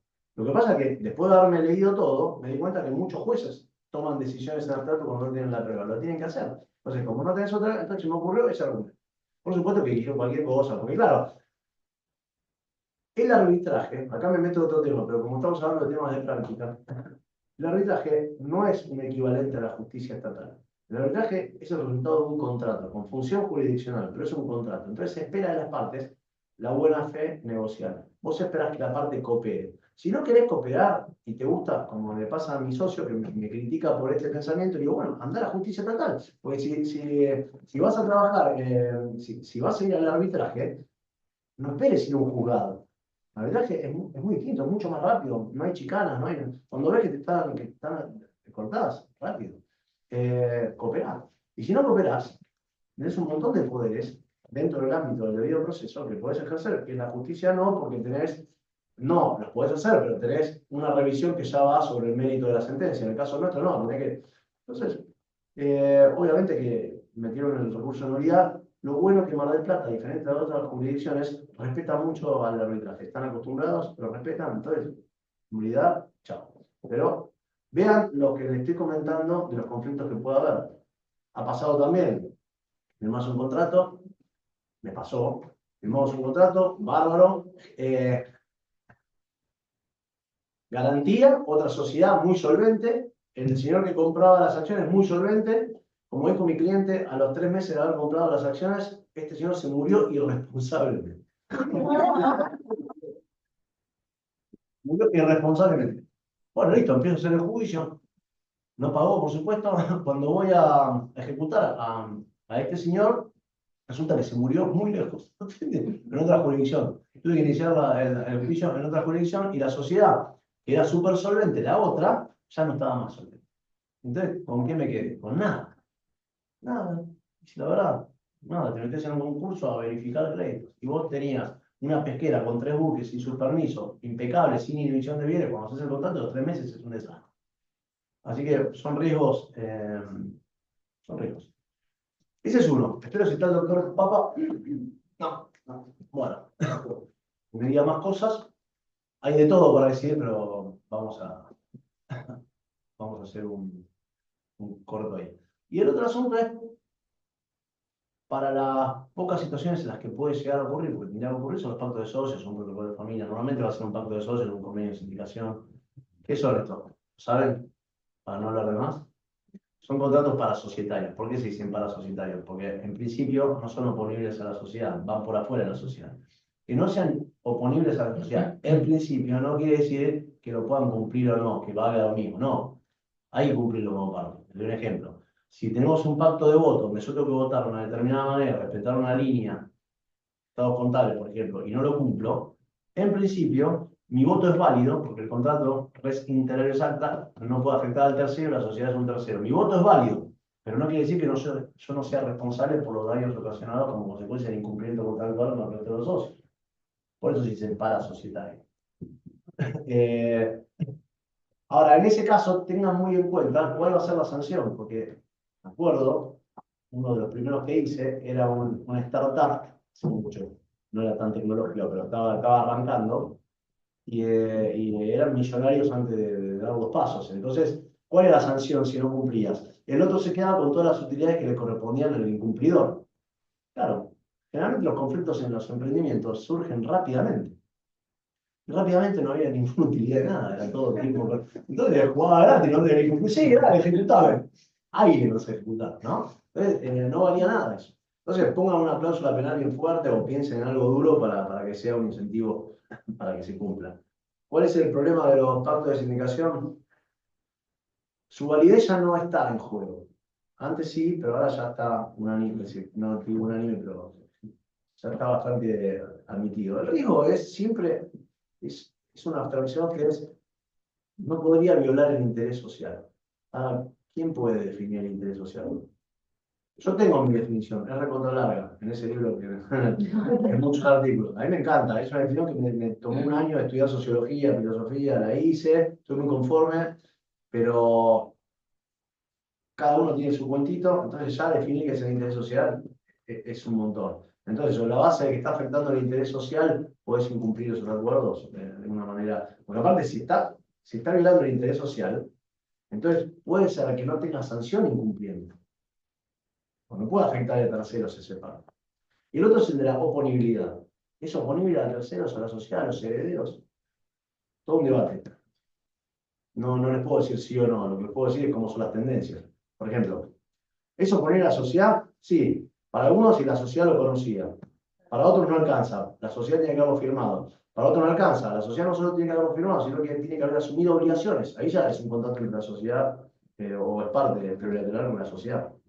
Todo depende de qué juez te toque, cómo es el caso concreto, las circunstancias.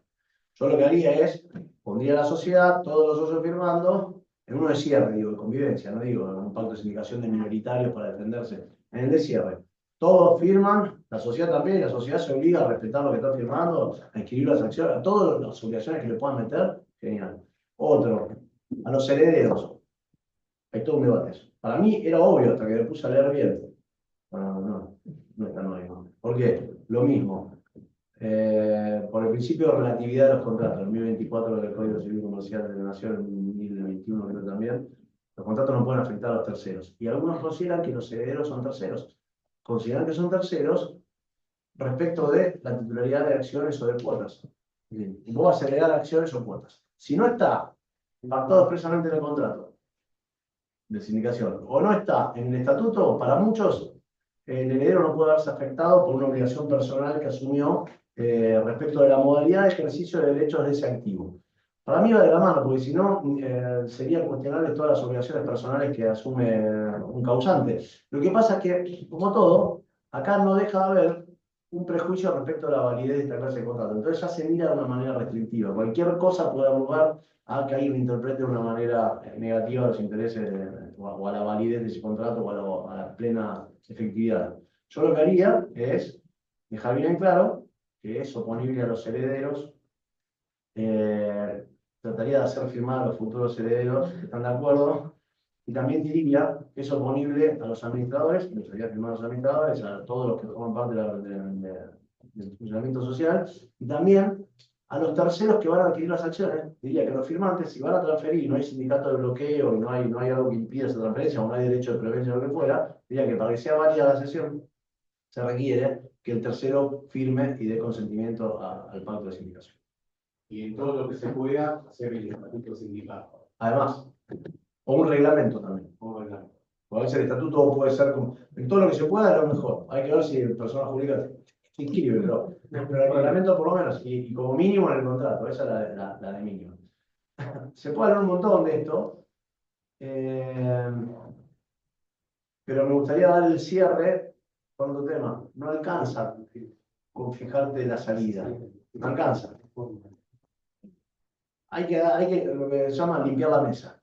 Tenés que, antes de terminar con un conflicto, o el mismo día que se firma todo, hay que ordenar los libritos, hay que hacer una asamblea y reuniones de directorio de la organización que corresponda, aprobando las gestiones de todos los administradores, aprobando los estados contables, dejando todo limpio para que después no haya otra clase de reclamos. Más allá de los reclamos que se hagan en términos abstractos, que no vale, no se va a reclamar absolutamente nada. Como hay distintos estatus y roles. Ustedes conocen en sociología la diferencia, está bueno para sociedades esto. La doctrina de los estatus y los roles. El estatus es el lugar que una persona ocupa en la sociedad. Y los roles son las expectativas de comportamiento que la sociedad, no digo una sociedad comercial, digo la sociedad en general, las expectativas de rol que tiene esa sociedad en concreto, ese sistema social respecto al comportamiento de una persona que ocupa un estatus determinado. Por ejemplo, un padre de familia que trabaja de boxeador puede ser la sociedad y la expectativa de rol, que sea cariñoso con los hijos y que sea asesino en el ring, ¿no? Entonces, parece esquizofrénico, pero en realidad es una doctrina sociológica que explica el comportamiento de las personas de acuerdo al estatus. Si lo trasladamos al ámbito societario, una persona puede tener dos estatus en la sociedad. Puede ser administrador, con sus respectivas expectativas de rol, que es los derechos y obligaciones en torno a la calidad de administrador, y accionista, con sus respectivas expectativas de rol, que es el cumplimiento de los deberes de su rol y el ejercicio de sus derechos. Entonces, cuando se hacen esta clase de contratos, no es que está muy en claro para la justicia que no se puede escindir el cerebro de una persona en dos estatus. Entonces, no estaría de más hacer todas las renuncias correspondientes a cada estatus que tenga la persona que se va, que se queda. Así que bueno, en términos generales, eso es todo lo que pensé en compartirles. Así que estoy abierto a las preguntas que tengan, o a traer entre ustedes, o que algo interesante.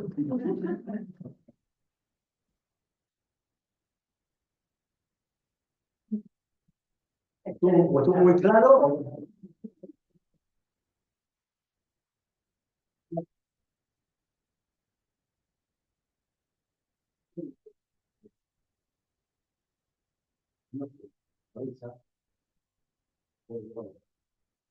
Bien. Hay una gran diferencia entre, está bien, quizás no es el final, pero hay una gran diferencia entre lo que se puede resolver en la justicia civil y comercial de provincia, por ejemplo, atados a procesos certificados, que lo que se puede resolver en un tribunal arbitral en materia de un conflicto. A mí me interesa esa opinión. Lo que puedo decir de eso, porque habría que ver cada caso en concreto, pero en términos generales es mucho más fácil litigar y cerrar temas en el arbitral que en la justicia. Pero no es porque esté haciendo autobombo del arbitral, porque es más flexible todo. No tenés tantos pruritos, no hay tantos ojos mirándote y no hay posibilidades de que empiecen a ver cómo interpretaste vos el asunto. En la medida que no hayas violado el derecho de defensa de nadie, el riesgo de eso es afectar derecho de tercero por no darte cuenta. Que los jueces, al ser mucho más inquisidores, están cuidándose, porque tienen un montón de sanciones que yo llego a tener un problema, y me voy a arbitrar, no me cambia nada. Me voy a divertir menos porque es una cosa que no me gusta y aprendo un montón. Y del otro lado, y ya pienso distinto. Pero tampoco no me cambia la aguja en mi vida. Un juez pierde su trabajo y la verdad que son muchos años de esfuerzo y ya en un esquema determinado. Entonces se cuidan un montón. Y en ese cuidado, muchas cosas se vuelven ineficientes. Pero es el propio sistema, no es culpa de los jueces. Nosotros no tenemos eso. Ahora, tenemos mucha más posibilidad de equivocarnos que los jueces. Entonces, porque al no mirar con tanto detenimiento, vos lo que querés es resolver el problema de las partes. Ni siquiera que sea rápido, querés resolver el problema, pero tal vez te puede estar olvidando que una persona puede estar, que algunos activos están comprometidos en una sucesión. Bueno, entonces antes de cerrar tenés que mirar si no hay una sucesión. Hay un montón de cosas que son ensayo-error.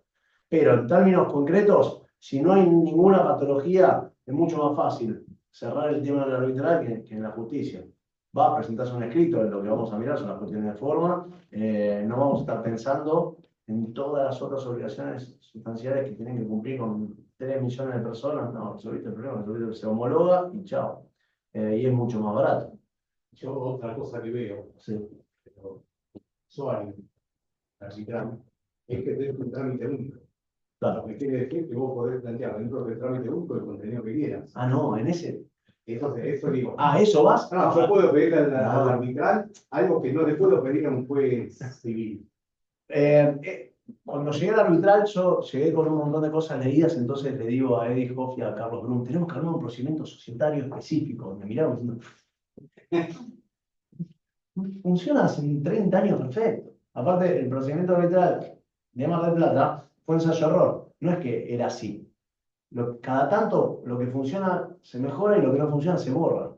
Antes era un director de proceso, se perdía mucho tiempo, ahora no hay director de proceso. Antes, en un momento se pensó en lista, no funcionaba, ahí el tribunal fijo. Bueno, así que ahora estamos haciendo la reforma del reglamento con la regla de Praga. ¿Qué son las reglas de Praga? Son reglas que te dan mucha más certeza a la hora de tomar decisiones para personas que no cooperan, sobre la base de algunos ejemplos que les comenté. Bueno, entonces ya está tan aceitado que funciona. Entonces, sin pensar en el cierre, pero sí pensando en el inicio que termina en el cierre, el arbitraje es mucho más fácil porque al haber un solo proceso, no tenés problemas de acciones. Si no te van a decir, no sé, los desalojos, bueno, los societarios más. Los desalojos, si una persona en un desalojo invoca una posesión, te van a decir que no puede discutir la posesión del desalojo y te van a rechazar la demanda de desalojo, te van a mandar a hacer una acción de reivindicación, si es que no le diste la posesión vos, pues si le diste la posesión vos tampoco la podés hacer. ¿Y cómo terminas ahí? ¿Qué tenés que hacer? Estar 3 años. En la realidad es una sola acción. Invocate la posesión, dale y defendete. Si no, lo volás. Chao, se terminó. Por eso los desalojos duran 1 mes y medio. ¿Pagó? No, el calefón va. Chao. 15 días. Salvo los casos donde verdaderamente el inmueble esté roto de verdad, es fácil, queda sujeto a pericia y se queda, chao. Pero bueno, por regla general no hay chicana. Eso que no hay chicanas, en los societarios pasa lo mismo. Iniciar la acción es lo mismo, la acción de inopolidad, que la convocatoria, que una acción de daño preventivo, es decir, todo es igual, o sea que no tenés que andar pensando, lo que sí tenés que fundar bien en derecho, pero es mucho más flexible. Explicar los hechos, fundás en derecho y le pusiste un título cualquiera y nosotros lo vamos a tomar. Y ahora no arbitral. Algo espectacular de arbitrar. Y que sirve para el conflicto, justamente. Y Es fundamental para el conflicto. queda feo que yo lo diga, pero la verdad que. Pero digo yo, es un dolor de cabeza el código de materias. El Sí. código de materias de la justicia de la provincia de Buenos Aires, es un montón de cosas. Otra. Sí. Eso que decir me activó, perdón, terminar porque No, es eso. Es que, no tenés mediación. bueno, ahí tenemos otro tema. Nosotros tenemos la nulidad de actos jurídicos. Un desalojo es optativo y una nulidad de actos jurídicos es obligatorio. Yo planteé una realidad de un montón de cuestiones que me tuve que sentar a decir con mediadores que desconocían absolutamente esto. Entonces, me lo planteaba, no, bueno, pero doctor, usted tiene que hacer esto, usted tiene que cooperar. Cerrame la acá, se me terminó. El planteo va por otro lado. Y después Y es un gasto, y después vienen y te van Claro. a decir, y ya arreglaron Sí, para acomodar, y tengo que ir a acción y estoy esperando. Y de repente la tengo que quiere. Nosotros, un cierre que tuvimos con Cristian, uno de los principales obstáculos para el cierre de los horarios de la mediación, que se había cerrado sin acuerdo la primera audiencia, que ganó más que los peritos. Entonces decíamos que te ganaste un ticket de lotería, ¿no? ¿Qué cuesta? Porque No, aparte, no hay ninguna forma de virtuar el trabajo. no solo eso, sino que además en sociedades tampoco en la mediación se puede terminar el tema, porque le mandás a la sociedad y ve al presidente que va a decir, voy a cambiar las decisiones sociales, ¿y dónde están los socios? No, ¿qué puede hacer? Me comprometo a... Es imposible que se cierre. Entonces, y además, vos vas, metés la acción y querés explicarles que no hay mediación porque hay medidas cautelares, estás 7 días para explicarle y que vaya a sorteo. En el arbitral lo metés directamente por internet, no hay mediación, nadie puede, no hay absolutamente nada y automáticamente se pone a resolver. No, aparte no leen, no leen. Bueno, de hecho- A veces hay uno va a hacer que dice, ya pasó esto, es así. Después, y la posibilidad de, siguiendo con el arbitral, yo me acuerdo que teníamos un tema complejo, que vos lo mencionaste, que la familia esa que vivía en el campo, que no teníamos pactado nada, porque ellos nunca habían pactado ninguna competencia, con lo cual, teníamos sucesión, teníamos de todo para ir. Fijamos la competencia mandando una carta de documento que no contestaron. Esa es otra. Eso iba a preguntar. Eso iba a preguntar. Es el principio de competence-competence. El principio de competence-competence es, ya es práctica internacional, el tribunal tiene derecho a decidir sobre su propia competencia. El riesgo ahí es que no te confundas, como árbitro, no tenés la exclusividad, tenés la prioridad. Porque después vos decidís tu propia competencia y sigue el pleito y resulta que era un consumidor y te van a declarar nulidad porque era una cuestión no arbitral, no arbitrable. Entonces hay que ser muy cuidadosos. Uno de los principales obstáculos que tenemos nosotros es el derecho de consumo. Yo tengo una duda, porque Sí. a mí me pasó muchas veces que me han planteado que el rechazo de que se incluya la jurisdicción arbitral por el beneficio de entidades sin gastos es que tendrían que haber leído el reglamento previo a incorporar la cláusula o algo así. ¿Cómo lo manejas eso, por ejemplo, cuando hay una situación de... ¿Pactaste el tribunal arbitral? Chao. Está listo, lo manejas Está listo. Pero hay fallos de la Corte Suprema, donde dicen, en la Corte Suprema de Justicia, vos, así como podés renunciar a los recursos, luego de nulidad, vos podés renunciar a la doble instancia, vos podés decidir dónde vas a litigar y desde el momento que vos asumiste la competencia arbitral, sabés que no hay beneficio de litigación. Si bien fue un shopping de una parte para conseguir un beneficio que la otra desconocía, por las escancias o la forma de... Pongamos de poner una cláusula, armamos muchos contratos que el día, incluso las locaciones, y bueno, con el tribunal arbitral, el locatario que no tiene ni idea, que desconocía, entonces había la... Pero ¿cómo no tiene idea? ¿Lo firmó? Bueno, sí, ya Autonomía lo sé, laboral. sí, ya ¿Y lo sé, la pero figura de consumidor? pudieras plantear algunas Creo que un consumidor en una locación y un loco que escribió que la locación era de consumo, pero se termina el mercado, sí, hacelo, pero se termina el mercado inmobiliario. ¿Qué te va a- Si hay un sector de caución respecto de la locación y quién tiene que ejecutar. Locación de consumo, ¿qué sería? Una empresa que se dedica a... Yo leí a este señor que, aparte digo, ¿quién es el delirante? Que tenía 3 doctorados, ¿viste? Evidentemente, me parece que hay momentos donde alguien se súper especializa en algo que ya vuela a 10.000 kilómetros de la Tierra. Porque no podía decir que esa persona no sabía, estaba recontrafundado, pero aplica eso, no te alquila a nadie el inmueble nunca más, mucho peor que el congelamiento de precios, lo que fuera. Este señor decía que en las locaciones comerciales, obviamente que no funcionaba para todos los empresarios, pero en las locaciones, si vos, viejito jubilado, le alquilabas un departamento que vos usabas para pagar tu subsistencia, lo metiste por zona PROT o llamaste a un martillero, es consumo. Es una opinión aislada, ¿está bien? ¿Está claro? Pero ¿sabes dónde me pasa lo de consumo? Más en los barrios cerrados. Hay mucho conflicto ahí. En los barrios cerrados sí nos tenemos que cuidar un montón. El tema después es hasta dónde llega el derecho de consumo. En el boleto de compraventa está bien, está claro, consumidor. Ahora, si después, entre que se escrituran los inmuebles, hasta que llegan a escriturar el inmueble, empiezan a estar los problemas de, che, ¿quién administra? Pues ya ya estamos viendo todos acá.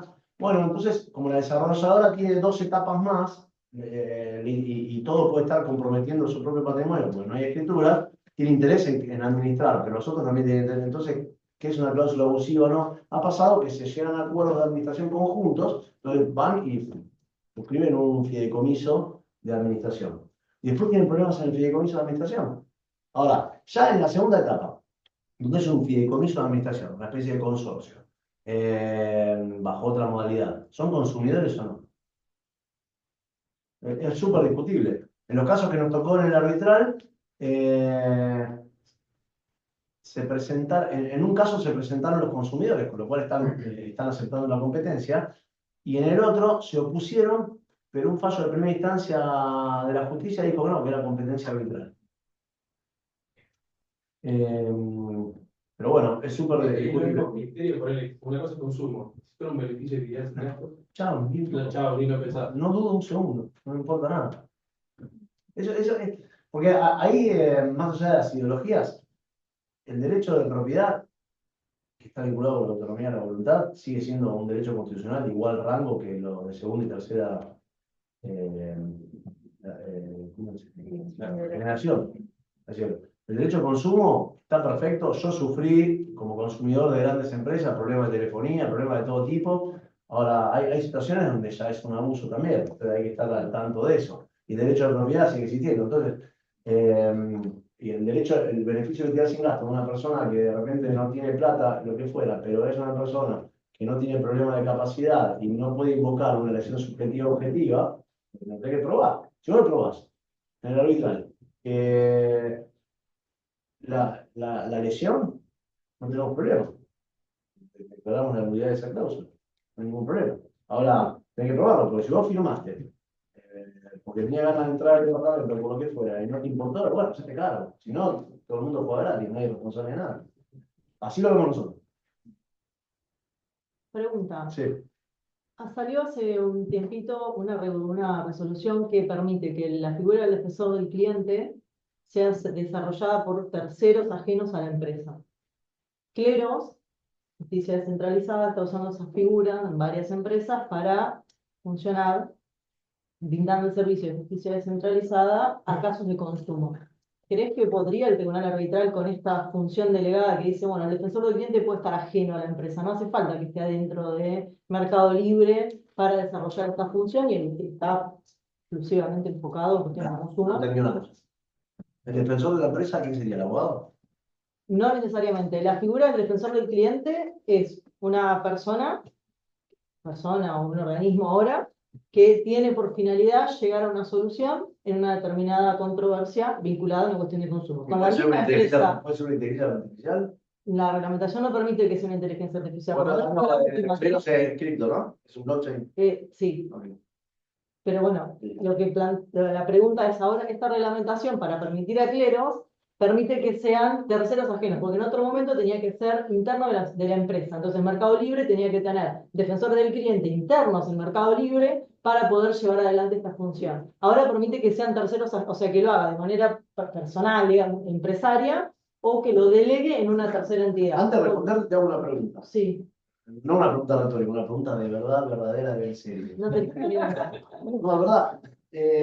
Si la ciencia, si el derecho es una ciencia. No, eso ya sabemos que no. Es un arte. No, mi pregunta concreta es, yo tengo entendido, por lo menos en materia arbitral, que la defensa del consumidor en términos judiciales es tuitiva del Estado, con lo cual es indelegable en otras organizaciones. Nosotros tenemos el inconveniente, más allá de Cleros, que ya está recontra estudiado y he dicho que el arbitraje está escrito en el Código Civil y Comercial. El arbitraje no puede intrometerse en tema de consumo, está dicho en el código. Y está dicho por la mayoría de la doctrina, incluso cuando hablan de arbitraje de consumo, que no es arbitraje. El arbitraje es liberal, no es impuesto Claro. por el Estado. En principio, esta figura no limita que el consumidor, si quisiera, podría acceder a la justicia. Ok, entonces estamos en la misma situación que nuestra. Nosotros cuando viene un consumidor y no lo plantea, tomamos el caso. Okay. Lo hacemos. Entendemos que el consumidor renunció a la potestad de ir, fue él voluntariamente, a la potestad de ir a la justicia estatal. Entonces, nosotros no nos declaramos incompetentes de entrada, esperamos. Yo creo que no puede haber en materia privada orden público de defensas no opuestas por una parte. Es una discusión de muchos años. Yo creo que no existe el orden público, pero bueno. Estaría en la misma línea, pero lo que quiero decir es que si yo no voy a tutelar mi propio derecho, cuando mañana me planteé y dije a la justicia, no, esto en realidad no se lo puedo prorrogar, no tiene ninguna validez, no se puede llevar adelante de discusión, más allá de lo que saliera todo bien, aparte, parecería que esta parte no lo pone en defensa dentro del planteo. Yo pienso lo mismo, lo que pasa es que, no sé, Es renunciable, digamos. nosotros nunca tuvimos, Porque no está. Claro. Sí, la ley es orden público, la ley es orden Pero público. renunciar ese derecho al consumidor, digamos, de que usted lo tome y actúe como un justo componedor, no digamos que Yo lo único esa figura. lo único que les puedo decir es, nunca tuvimos un planteo de nulidad por ese tema desde que salió el código. Son 10 años actuando de esa manera, nunca hubo un planteo de nulidad. Y también es cierto que cuando hay el derecho del consumidor, aplicamos el derecho al consumidor. Entonces, si yo fijara en un contrato que Pero no el sé, tribunal o sea, arbitral va a tener más funciones de un defensor del cliente en la medida que del consumidor, en la medida que el consumidor no se oponga, ustedes me lo toman. Mirá, esa puede ser una cláusula patológica. No, pero se llaman así, no es que estoy diciendo, en arbitraje las cláusulas que pueden tener alguna deficiencia técnica, porque cuando vos te despegás de la justicia estatal y decidís ir al arbitraje, lo que se exige es que haya una manifestación inequívoca de la voluntad de ir al arbitraje. Entonces, si esa manifestación no sería tan inequívoca, porque tiene muchos peros, ¿entendés? Podría... Fijo directamente que el tribunal arbitral del Colegio de Abogados de Mar del Plata va a asumir las funciones del defensor del consumidor. Y si el consumidor no dice nada, Lo que pasa es que yo diría que ¿cuáles son las funciones del defensor del consumidor? pues las que tiene la reglamentación. Son incompatibles con el reglamento nuestro. La objetividad también hay una cuestión ahí para poder ejercer una. Estoy pensando en la figura, ¿qué sería parte externa de la empresa la que presta el servicio? En este caso, la reforma permitió eso, que no tenga necesariamente que ser interno de la empresa, ¿Es sino que pueda ser tercerizado por la tercerizado. empresa? ¿Es tercerizado por la empresa? Claro, Claro, porque el beneficio de gratuidad es lo que me da vuelta, digo, ¿no? Como consumidor tenés el beneficio de gratuidad que no es lo mismo Pero que si el beneficio de consumidor, libertad. vuelvo a repetir lo mismo, si el consumidor se opone, me declaro incompetente en el acto. Si el consumidor sigue, me tomo la porque decidió el consumidor. Ahora, no sé qué pasaría, capaz que lo declaran nulo, y el día que lo declaren nulo no lo tomamos más. Pero por ahora, es pragmatismo. Pero puede ser, porque hay algo que, por ejemplo, si es más gravoso el recurrir a la vía, como decimos, del orden público, la justicia, y la parte quiere resolver su problema, quiere proteger su interés no solamente en la extensión, sino en la forma. Yo pienso exactamente lo mismo que vos. Lo que pasa es que puede ser, digo de pronto, me parece que seamos una minoría. Si me preguntás qué pienso no del público, para que quede claro que no soy un fanático, yo cuando uno lee qué significa el orden público, que dicen, de acuerdo a la definición, son los principios morales, económicos, religiosos, culturales que permiten la cohesión social y el beneficio multifocal del grupo. ¿Quién puede decir qué piensan 45 millones de personas en Argentina sobre economía, ética, religión, moral, cultura? ¿Te gustan los pibes chorros? ¿Te gusta la música clásica? ¿Religión cuál? ¿Principios éticos qué? ¿Utilitarismo, deontologismo? ¿Y después qué va primero? ¿La religión? ¿Quién no puede decir? Yo sé esto. Hay estadística, ¿qué pasó? Nada. Entonces nadie lo sabe. Entonces, para mí, el orden público es una ficción necesaria para ejercer el poder. Vos tenés que tener a alguien que tome decisiones. Entonces, yo me banco que alguien diga, mira, en este momento yo soy juez y te voy a decir que es el orden público y que pongo mis valores por sobre los tuyos. Yo estoy en el Estado y tengo un puesto en la fase administrativa que te voy a decir para mí que es el orden público. Ahora que me digas, son los principios, le vas a una categoría de supramoral que baja de Dios directamente, para mí es una mentira. Entonces, yo tengo ese problema con el orden público. No tengo ese problema con las normas imperativas, porque vos me decís, estas normas no pueden ser dejadas de lado de una manera recontra clara, y yo se lo entendí, y ya está, me lo dijiste y lo tengo que bancar. Más allá de que hasta incluso Vidal Campos dice que hay una ficción en la voluntad del pueblo a través del Congreso, que es intuitivo eso, ¿no? Es decir, ¿quién piensa que estamos representados en el Congreso? Pero bueno, son ficciones que hay que tener. Hace que incluso entre los que querían el orden público de otra manera en otra época, Colombre se escribía que era una pauta de interpretación. Es más, Colombre dijo, el orden público es una palabra que usa el Estado para violar la propiedad privada. Claro. Entonces, yo pienso igual. Lo que pasa es que después... Hay una rama igual de la discusión de estos paralelos. Bueno, yo Bueno, ¿sabes? Yo hablé de eso cuando hicimos el grafito con David. Sí, estamos todos en eso. Estamos todos en eso. Lo que pasa es que hay un fenómeno entre los que miran el derecho comercial y los que miran el resto del derecho. O sea, nosotros tenemos una dinámica del ejercicio de la actividad muy intuitiva e intervencionista del Estado. Y es un fenómeno, bueno, esas situaciones políticas que cambian, pero No, además tenés. yo creo que desde la base constitucional, yo es mi idea, desde la base constitucional, el orden público en materia patrimonial privada, cuando el de la propiedad es inviolable y uno podría violar la propia voluntad y propia gana, y no tiene lugar. No hay mucho debate en torno a la inexistencia del orden público en materia societaria. La verdad que los que dicen que hay orden público son muy minoritarios. En materia societaria, no en consumidor. ¿Por qué en materia societaria? Porque en realidad, cuando se habla de orden público, todos los que hablan de orden público en materia societaria, no hay normas imperativas, de orden público derivado de Los Ángeles. Lo que estaban pensando era en la gran sociedad anónima, porque cuando se diseñó la ley, estaba pensado en que iba a haber una sociedad anónima que iba a captar enormes cantidades de capitales, donde iba a estar comprometido el interés de la comunidad y los ahorros de todo el mundo. Eso no pasó. Entonces, cuando mirás eso y ves que el 99% de las sociedades son de hermanos o primos, ¿de qué está retirado el público? Entonces, son derechos patrimoniales entre personas capaces. Bueno, el derecho penal es una discusión tremenda. Yo no estoy haciendo una articulación, que hoy tuvimos una clase, y ahora en España, y en la lógica del tema del derecho penal de la empresa, un montón de obligaciones sociales que se le incorporan a cuestiones que por ahí no tienen ni control, y se meten en las dinámicas internas de una manera tremenda, en cuestiones ya de dinámica, estamos en otro palo, pero hay, Mi experiencia con los profesores españoles, hay los que tienen una vida acá en España, mi experiencia. Hay académicos de verdad, es decir, nosotros trabajamos de abogados y damos clases. Después allá tenés personas que se dedican solamente a dar clases. Generalmente son de izquierda. No, pero de verdad, entonces. Y no ejercieron. Pero yo no estoy cuestionando eso. Lo que estoy diciendo es, vos ya tenés un perfil de doctrina. Por ejemplo, ahora en España está de moda, de nuevo, la responsabilidad social empresaria. Y ese debate fue de Bell y Means y Dodd en la década del 30 en Estados Unidos y se había terminado. No sé, no necesitáis irte muy lejos. Las leyes REC que salieron en Chile, en Colombia. Eso ya no se te escucha porque voy a entender. Es la responsabilidad social que tiene la empresa con relación a sus servicios y que también está vigente acá. Por ahí medio encubierta y Mirá. controles. Podemos ponernos de acuerdo en lo siguiente, todos. ¿Hay que cuidar el medio ambiente? Obvio que hay que cuidar. Hay que respetar a los empleados, hay que pagar los impuestos, hay que buscar la seguridad de los productos. ¿Quién puede estar en desacuerdo con eso? El tema es, ¿a quién le obligás qué cosa? Porque si es imposible cumplimiento, no se va a cumplir y vas a generar más informalidad con gente que va a estar pensando que está violando la ley. Si vos le pedís Eso es lo que le pasa a un local, que piden cosas que no pueden cumplir vos le pedís a un local económicamente. Bueno, pero no contaminar. Bueno, el tema es la vehiculización económica que muchas veces la academia plantea desde un lugar que en la praxis después es inimplementable. Porque el problema es de implementación. Vos podés tener una normativa hermosa, pero cuando vos vas a la hora de la práctica cotidiana en las empresas, se reduce también a la base económica con la que cuentan.